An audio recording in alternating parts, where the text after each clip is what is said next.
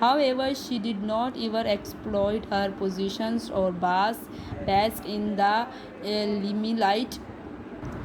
limelight. Instead, she organized the women's wing of All the India Muslim League and founded the All India Women Students Federation. For her steady and persevering support to the Qaid and her efforts for the Pakistani nation, she was gratefully acknowledged as Madre Millat, the mother of the nation.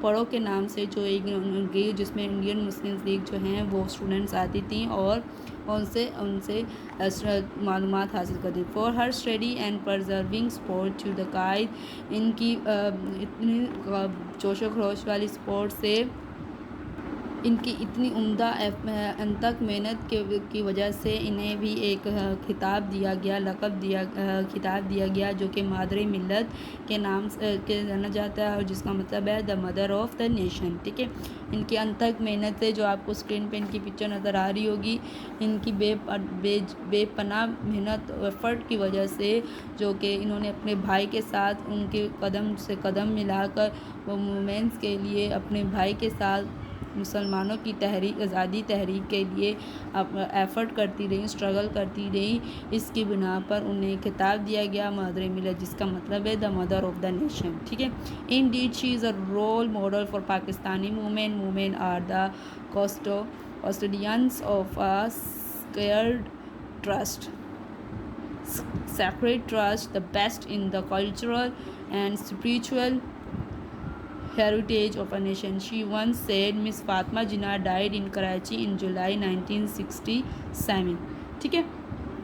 یہ Pakistani women کے لیے اس میں کوئی شک نہیں کہ یہ Pakistani women کے لیے ایک رول ماڈل ہیں. انہوں نے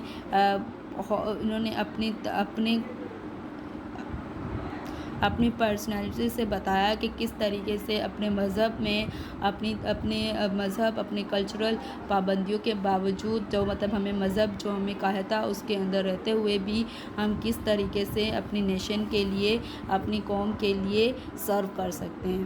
شی once said, Mrs Fatima Jinnah died in Karachi. ٹھیک ہے. اور مس فاطمہ جناح جو ہیں وہ کراچی میں انتقال کیا 1967 میں. ٹھیک ہے. تو یہ ہو گیا ہمارا چیپٹر کمپلیٹ. ہم آج کی ڈیٹ مینشن کر دیتے ہیں 10/12/2020. تو اسٹوڈینٹس یہاں اس سے جہاں سے ہم نے آج کی ریڈنگ کی ہے یہاں سے لے کر یہاں تک اپنی ریڈنگ کیجیے گا. کچھ بھی اس سے کچھ بھی کوشچن ہو, کوئی بھی پرابلم ہو تو آپ پوچھ سکتے ہیں مجھ سے. اور جب آپ ریڈنگ کریں گے, جیسے کہ آپ جانتے ہیں آپ ایک مطلب بڑے بچے ہیں, آپ پڑھنے کے ساتھ ساتھ ہی آپ کے بہت سے کانسیپٹس کلیئر ہو جائیں گے. ٹھیک ہے. تو اب ہماری کلاس یہیں پہ ختم ہوتی ہے. اپنا پریویس ورک ساتھ ساتھ کمپلیٹ کرتے رہیے اور اپنی لرننگ بھی ساتھ ساتھ جاری رکھیے. سو اسٹوڈینٹس آج کی کلاس میں مجھے اجازت دیجیے. اپنی دعاؤں میں یاد رکھیے گا. اپنا خیال رکھیے. خدا حافظ.